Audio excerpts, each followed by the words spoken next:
Assalamualaikum warahmatullahi wabarakatuh.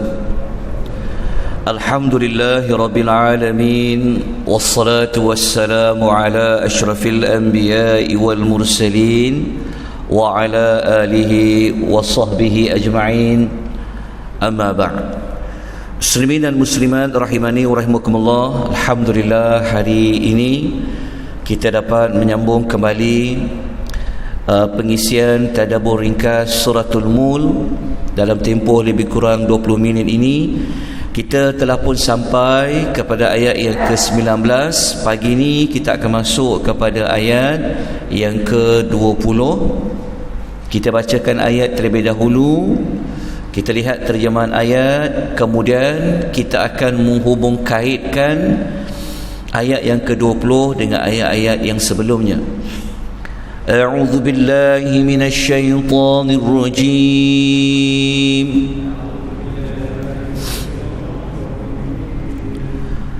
أمن هذا الذي هو جند لكم ينصركم من دون الرحمن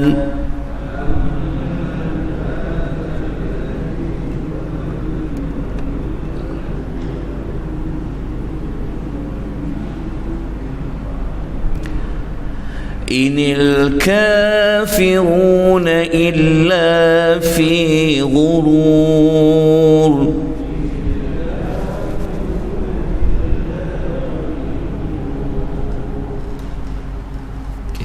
Ayat yang ke-20, terjemahan ayat, Amman hadha alladhi huwa jundul lakum. Bahkan siapakah ini yang menjadi tentera bagi kamu? Kamu dekat sini adalah merujuk kepada orang-orang Arab musyrikin, yang mana kita sedia maklum orang Arab musyrikin ini mereka telah menjadikan Allah itu mempunyai sekutu. Mereka meyakini bahawasanya patung-patung dan berhala-berhala yang mereka sembah itu boleh memberikan pertolongan. Justru itu Allah telah pun bertanya kepada mereka, siapakah yang boleh menjadi tentera bagi kamu? Yang mana tentera itu fungsinya apa? Yansul lakum min dunir rahman, ia akan menolong kamu selain daripada Allah Ar-Rahman, Allah yang Maha Pemurah. Jadi Allah mengatakan bahawasanya tiada siapa pun di kalangan makhluk-makhluk yang disembah, yang dijadikan sekutu pada Allah itu tidak akan mampu untuk memberikan sebarang pertolongan. Memberi pertolongan itu seolah-olah makhluk-makhluk disembah itu umpama tentera yang boleh melindungi mereka. Maka Allah mengatakan yang hanya boleh menolong kamu adalah Allah yang Maha Pemurah. Kemudian Allah mengatakan inil kafiruna illa fi ghurur. Orang-orang yang kafir itu tidak lain hanya berada dalam keadaan mereka tertipu. Kenapa mereka tertipu? Kita akan ulas sekejap lagi pada ulasan para ulama tafsir. Ayat ini dia ada kaitan dengan ayat yang ke-21 yang kita akan baca sebentar lagi, yang mana ayat yang ke-20 yang kita baca ini sebenarnya kata Al-Imam Ar-Razi, orang Arab musyrikin ni mereka telah percaya bahawa patung-patung dan berhala itu boleh memberikan pertolongan kepada mereka. Yang kedua, mereka meyakini patung-patung itu boleh mendatangkan rezeki kepada mereka, tapi ini pada ayat yang ke-21. Jadi ayat yang ke-20 fokusnya adalah tentang kepercayaan ada makhluk lain yang boleh memberikan pertolongan. Ayat yang ke-20 ini Kalau kita hubung kait dengan ayat yang sebelumnya, yang mana pada minggu lepas, pada hari Jumaat yang lalu, kita telah menemukan cerita tentang burung yang terbang di udara, yang tidak jatuh, yang mengatup dan mengembangkan sayapnya. Pada ayat yang sebelumnya 19, Allah sebenarnya mencela mana-mana manusia, terutama orang kafir ini, yang dia mengabaikan merenung kekuasaan Allah yang ada pada burung. Kan, maksud dia ayat 20, Allah mengatakan tiada siapa yang boleh bagi pertolongan melainkan Allah. Jadi sepatutnya setelah mereka melihat burung yang terbang sebelum ini, sepatutnya mereka telah pun meyakini Allah sahajalah yang Maha Ar-Rahman yang boleh memastikan burung itu tidak jatuh. Kemudian kalau kita baca pada ayat nombor 16 sampai nombor 18 sebelum ini, Allah juga telah membuat celaan bagi mana-mana yang mengabaikan kekuasaan Allah tentang azab. Kita pernah belajar sebelum ni, azab yang boleh Allah datangkan daripada bawah, iaitu bumi yang menimbuskan manusia, ayat 16. Lepas tu ayat 17, Allah berkuasa mendatangkan azab daripada langit, bawa hujan-hujan yang berbatu. Lepas tu ayat nombor 18, Allah telah sebut contoh. Kita belajar contoh kisah Qarun, kita bawa contoh kisah kaum Nabi Allah Lut, kita bawa contoh kisah kaum Ad. Jadi kisah-kisah itu, termasuk kisah burung ni, sepatutnya telah pun membawa manusia percaya bahawa ada satu Tuhan sahaja yang sepatutnya yang boleh, yang berkuasa, tidak ada mana-mana makhluk lain yang berkuasa. Justru itulah Allah Ta'ala bertanya kepada orang-orang kafir pada ayat yang ke-20 yang kita baca pada pagi ini. Tuan-tuan, kita lihat ulasan yang lebih lanjut daripada para ulama tafsir. Kata Al-Imam Ibn Kathir dalam tafsir Al-Quranul Azim, beliau menjelaskan Allah Ta'ala berfirman pada ayat yang ke-20 ni kepada orang-orang musyrikin yang telah menyembah selain daripadanya dengan tujuan nak mencari pertolongan dan juga mendapatkan rezeki dari sembahan-sembahan tersebut. Ini yang kita sebut pada peringkat awal tadi. Ada dua kepercayaan oleh orang-orang musyrikin. Okey. Lalu ayat yang ke-20 ini Allah mengingkari, membantah apa yang telah mereka yakini dan memberitahu kepada mereka bahawa apa yang mereka angankan itu tidak akan tercapai. Okey, jelas dekat sini untuk penerangan pertama. Okey, kenapa Allah Ta'ala bertanya kepada mereka? Kata Syekh Jabir dalam tafsir Al-Aisar, pertanyaan dalam ayat yang ke-20 ini sebenarnya adalah tujuannya untuk mencela dan mengeji kepercayaan mereka itu dari celaan mereka yang tidak mahu memperhatikan burung sebagai bukti kekuasaan dan rahmat Allah, kepada celaan lemahnya mereka dan tidak ada yang menolong mereka kecuali hanya Allah yang mereka ingkari. Okey, jelas untuk penjelasan Syekh Jabir dalam tafsir Al-Aisar. Maknanya kata Syekh Jabir, sebelum ni Allah dah cela dah mereka, kenapa tak nak tengok burung yang terbang tu, itu bukti kekuasaan Allah, rahmat Allah. Maka ayat ni pula Allah mencela kelemahan mereka yang telah mengingkari akan kekuasaan Allah Subhanahu wa taala. Baik, tuan-tuan, ayat 20 ni kalau kita perasan, Allah mengulang sekali lagi namanya Ar-Rahman. Sebelum ni kisah langit jumpa nama Allah Ar-Rahman. Kisah burung sebelum ni kita jumpa nama Allah Ar-Rahman. Maka kata para ulama, Kenapa Allah Ta'ala mengulangi pada ayat ke-20 ini menggunakan nama Ar-Rahman, yang Maha Pemurah, yang dikaitkan dengan rahmat Allah yang luas? Kenapa? Kenapa tidak digunakan nama Allah? Ini kerana Allah Ta'ala hendak membangkitkan rasa terhutang budi kita dengan Allah. Sebab apa? Sebab nama Ar-Rahman ni adalah nama yang menunjukkan Allah telah memberikan segala nikmat kepada kita semua. Kalau dengan manusia yang banyak, kalau manusia banyak tolong kita, kita akan rasa segan. Apatah lagi kalau dengan Allah yang beri lebih lagi kepada kita.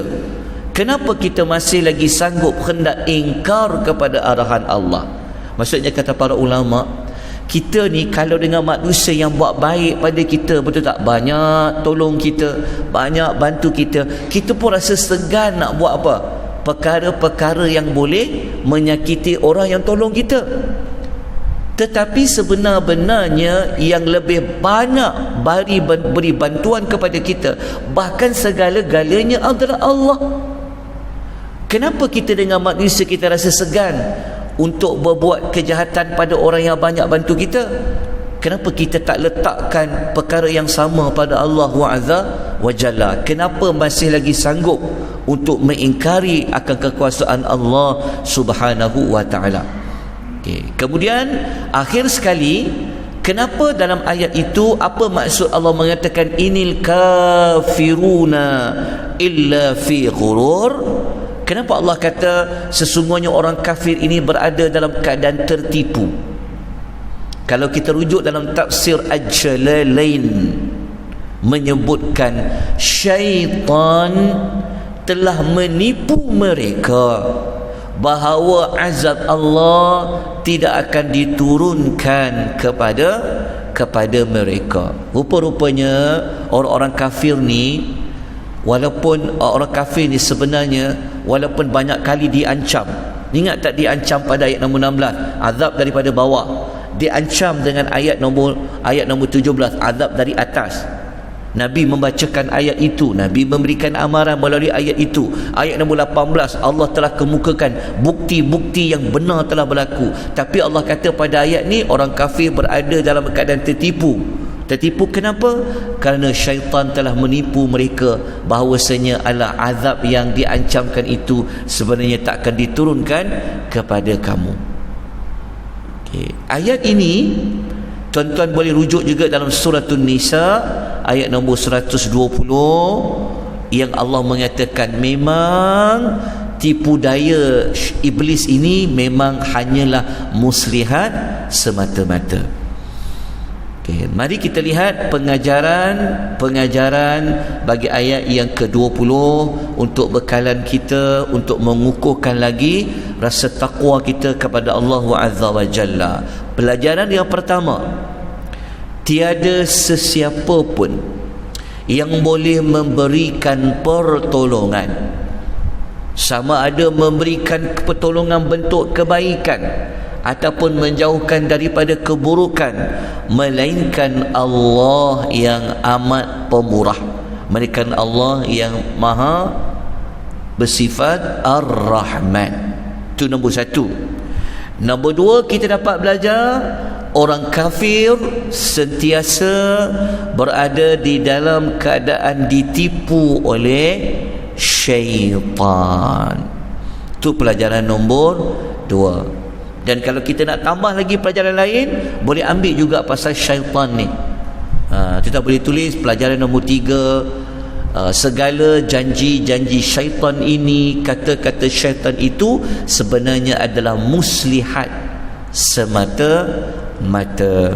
Okey, mari kita tengok apakah tindakan selepas tadabbur. Setelah kita faham ayat 20 ni, maka kita kena buat tindakan, kena buat penambahbaikan. Tindakan nombor 1, kita kena meyakini bahawa hanya Allah yang boleh mendatangkan kebaikan dan Allah juga yang boleh melindungi kita daripada keburukan. Kita kena yakin ni. Kalau kita dah yakin, pagi ni dia akan menambahkan lagi keyakinan kita. Selagi kita baca, lagi yakin, lagi kenal Allah, lagi kita yakin. Okey, itu tindakan nombor 1. Tindakan nombor 1 ni, kalau nak dikukuhkan lagi, tuan-tuan boleh rujuk dalam suratul Baqarah ayat 107, muka surat nombor 17. Allah ada menjelaskan. Kalau kita baca pada ayat 107 Al-Baqarah ini, Allah mengatakan, alam ta'lam anna Allah lahu mulkus samawati wal ardi. Tidakkah engkau mengetahui bahawa sesungguhnya kerajaan di langit dan di bumi itu ialah milik Allah? Okey, dekat sini jumpa perkataan mulk. Al-mulk, kerajaan Allah di langit dan di bumi. Betul tak? Pemilik kerajaan langit dan bumi adalah Allah? Kita kata ya, kita mengetahui. Dan Allah memberitahu, wa ma lakum min dunillahi min waliyyin wala nasir. Dan tidak ada sesiapa pun yang dapat memberikan perlindungan dan pertolongan kepada kamu selain daripada Allah. Ini menguatkan lagi apa? Tindakan nombor 1, menguatkan lagi pengajaran nombor 1, dan menguatkan lagi keterangan ayat nombor 20 tadi. Kalau kita baca dalam ayat lain, surah Muhammad ayat nombor 11, muka surat 57 ayat ni boleh jumpa di dalam Al-Quran. Allah mengatakan, zalika bi anna Allah maula alladhina amanu. Yang demikian kerana sesungguhnya Allah menjadi pelindung bagi orang yang beriman. Jadi kita kena pegang, yang boleh lindung kita hanya Allah. Wa annal kafirina la maula lahum. Dan sesungguhnya orang yang kafir, tiada sesiapa pun yang dapat memberikan perlindungan kepada mereka. Kenapa? Kerana hanya Allah Ar-Rahman saja yang boleh memberikan pertolongan, memberikan perlindungan. Okey, yang akhir sekali, tindakan nombor 2, kita kena sentiasa cari jalan macam mana nak elakkan diri daripada tertipu oleh syaitan dan tertipu daripada hawa nafsu. Sebab syaitan ni kalau dia waswaskan kita, dia hasut kita, dia akan menghasut kita, janji kita macam-macam dengan tipu daya semata-mata. Okay, jadi kita masuk terus kepada ayat yang ke-21. Ayat yang ke-21 ini kita baca terlebih dahulu. Amman hadha alladhi yarzuqukum in amsaka rizqah.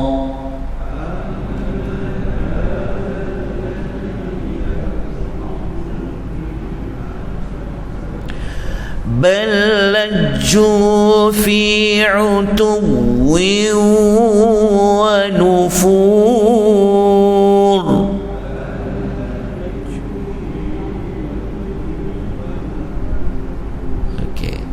Atau siapakah yang boleh memberikan rezeki kepada kamu jika Allah menahan rezekinya? So ayat ni jumpa perkataan yarzukukum. Ini tentang apa? Tentang rezeki pula. Kalau ayat 20 tadi tentang yansur lakum, tolong. Yang ini dalam bentuk rezeki. Allah bertanya pula, siapa yang boleh bagi rezeki kepada kamu, wahai orang kafir, jika Allah menahan rezekinya?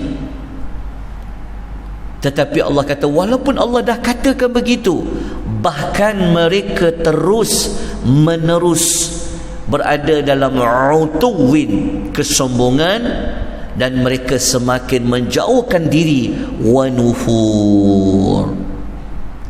Walaupun pada kenyataannya tiada siapa yang boleh bagi rezeki kepada mereka, bahkan yang boleh menahan rezeki itu adalah Allah. Ayat yang ke-21 ni ia ada kaitan dengan rezeki seperti yang saya sebut tadi tu. Sebab tu nak faham ayat 20, kita kena gandingkan juga dengan ayat nombor 21. Jelas tentang dua ayat itu, tuan-tuan dan puan-puan rahimani wa rahimakumullah. Kita akan kembali untuk menjelaskan ayat yang ke-21 ini dengan lebih terperinci pada hari yang berikutnya insya-Allah, kerana agak panjang sedikit perincian dia, dengan beberapa pelajaran dengan tindakan memerlukan masa yang agak panjang, kerana waktu pun dah memasuki 21 minit 25 saat. Kan, walaupun cuti tapi mungkin ada yang urusan tadarus sebagainya, saya berhenti dengan kadar ini. Moga-moga pagi ini kita dapat menambahkan lagi rasa kagum kita kepada Allah, kita dapat menambahkan rasa kebesaran Allah dalam jiwa kita, kita dapat menambahkan lagi rasa Allah itulah sebenar-benarnya Tuhan yang satu yang layak disembah, tiada yang lain yang layak disembah melainkan Allah Subhanahu wa ta'ala. Moga-moga Allah merahmati kita, Allah bagi keberkatan dalam hidup kita. Semoga kita termasuk dalam kumpulan manusia yang layak mendapat syafaat Al-Quranul Karim. Aqulu qawli hadha wa astaghfirullahal azim. Wabillahi taufiq wal hidayah. Wassalamu alaikum warahmatullahi wabarakatuh. Subhanakallahumma wa bihamdika asyhadu an la ilaha illa anta astaghfiruka wa atubu ilaik.